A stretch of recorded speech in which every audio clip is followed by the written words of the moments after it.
continue our endocrine system discussion and look at the thyroid and parathyroid glands. Now, first of all, notice where your thyroid gland is at, just inferior to your larynx, right? Your larynx is your voice box or your Adam's apple, and that thyroid gland will be wrapped around your trachea and esophagus. We'll see the trachea, which is what you might call your windpipe in a future chapter. The little parathyroids are located at the corners of the thyroid gland. Not really shown in this picture here, but that's where you would find them. So looking at that thyroid gland, as we said, its location's just inferior to your larynx there. This is the only gland that actually stores up the hormone that it produces. The others tend to make it when you need it, and that's it. And looking inside the thyroid gland, one thing you'll see on a histology slide are these big thyroid follicles, big collections, big round spherical structures full of thyroid hormone. And when you hear thyroid hormone, you think T3 and T4. The 3 and the 4 in each one of these thyroid hormone molecules tells you how many iodine atoms are needed to make each one. Iodine is vital to the production of this hormone. You've got to have this stuff for different reasons. But in addition to these big thyroid follicles, scattered in between them will be smaller parafollicular cells. And these cells are going to produce a different chemical signal called calcitonin. Now again, the parathyroid glands are located at the corners of the thyroid. And they're going to produce their own chemical parathyroid hormone. So we'll look at the thyroid hormone T3, T4, and then calcitonin, and then parathyroid hormone. So going back to the thyroid hormone, again, that's the T3 and the T4. There's our production site, the thyroid gland. And notice how this chemical targets most cells of the body. What it's going to do is tell most cells of the body to make more mitochondria. Remember that mitochondria are the power plants of the cell.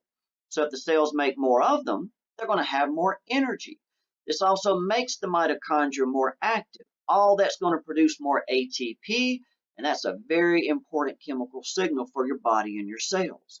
This is just one of the hormones that's needed if someone's going to grow and develop properly. If you want to grow and develop properly, many chemical signals are needed, but 3 of the very big ones are listed here. Growth hormone from the anterior pituitary we mentioned in another video. Thyroid hormone here. If you don't have enough of this, cells won't have enough energy available to do all the growth that's needed, especially in those younger years.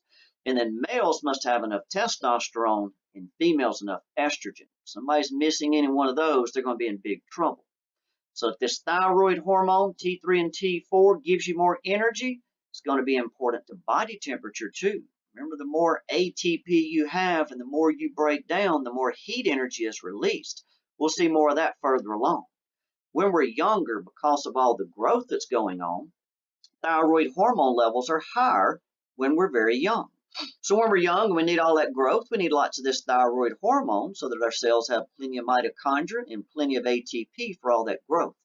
This is what gives children all that energy when they're young.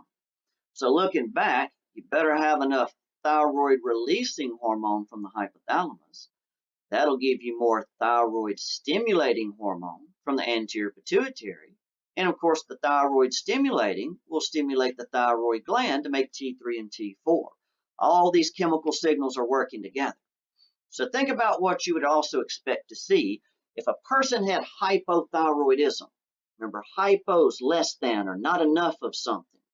If they don't have enough of that thyroid hormone, they won't have the energy that's needed, right? They're going to have a very low, slow metabolic rate. You would expect that person to be really slow and sluggish with little energy. They're not burning up much ATP. They won't produce much heat. You would expect them to always be cold, and they'll be holding on to those calories because they're not burning them off. Look over here at hyper. There you'd find just the opposite. With lots of this hormone and lots of energy available that have a very high metabolic rate. They'd be producing a whole lot of heat. These people are always going to be hot. They're going to have lots of energy, being hyperactive, and of course they're going to be underweight because they're burning up so many of the calories. Think about why somebody might have hypothyroidism. Why would they have low thyroid hormone levels? They're not getting enough iodine in their diet. They can't make the T3 and the T4. Cretinism is a form of mental retardation that can come about from the mother not having enough iodine in her diet while she was pregnant. Mother doesn't have enough iodine, baby won't have enough iodine. They're not going to grow and develop as they should. And since the nervous system is the first system that develops, mental retardation could develop in this case. Maybe the thyroid gland had to be removed because it was cancerous. Sometimes that happens. There you're hypo. Looking over here at the hyper, somebody gets a tumor on one of these endocrine glands. You get more and more cells being produced. You tend to see elevated levels of these hormones in many cases. Say a person's been damaged. Maybe they got into a bad accident. It's going to take a lot of energy to repair that damage. Hyperthyroidism is what you would expect. Maybe the pituitary is putting out too much thyroid stimulating. That would cause too much T3 and T4 too. But moving on from the thyroid hormone, let's look at another hormone from the thyroid gland called calcitonin. And then from the parathyroid glands, you get parathyroid hormone. Now, these are two really big ones when it comes to your blood calcium levels. You look at calcitonin, you can tell by the name this has something to do with blood calcium. This chemical signal will target the osteoclast in the bone. Remember, any cell with clast in its name breaks something down. You would break down bone to release the calcium in it. But notice this chemical here inhibits the activity of these cells. Think of it as like an off switch. So if calcitonin turns off osteoclast, it stops the breakdown of bone, it stops the release of calcium. That's why you would release this hormone here when there's plenty of calcium in your blood. Because if there's enough calcium in your blood, you sure don't need to break down bone and release more. That's why it inhibits them. And at the same time, this chemical can stimulate the osteoblast. Well, osteoblast build bone. If this is released when calcium levels are high, that sounds like a good time to build bone. The parathyroid hormone from the parathyroid glands works opposite. This one right here stimulates the activity of the osteoclast. So if you make osteoclast more active, you break down more bone, that releases more calcium into the blood. That's why this one is released when calcium levels are low, because everything it's doing is working to raise it up. But in addition to the osteoclast, PTH also tells the kidneys to hold on to all the calcium it can. Don't lose any in the urine.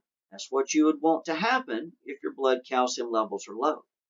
Also increases calcium absorption in the small intestine. Every bit of it you eat, you would want to absorb when the levels are low. And also increases the production of vitamin D, which also helps with the absorption of calcium. So calcitonin is going to work to lower your blood calcium levels. Parathyroid is going to work to raise them up. And whether you get low or high levels of blood calcium, either way, that's going to disturb resting membrane potentials and could cause nervous and muscular system problems, which you definitely do not want there. And there's the information on my books as before.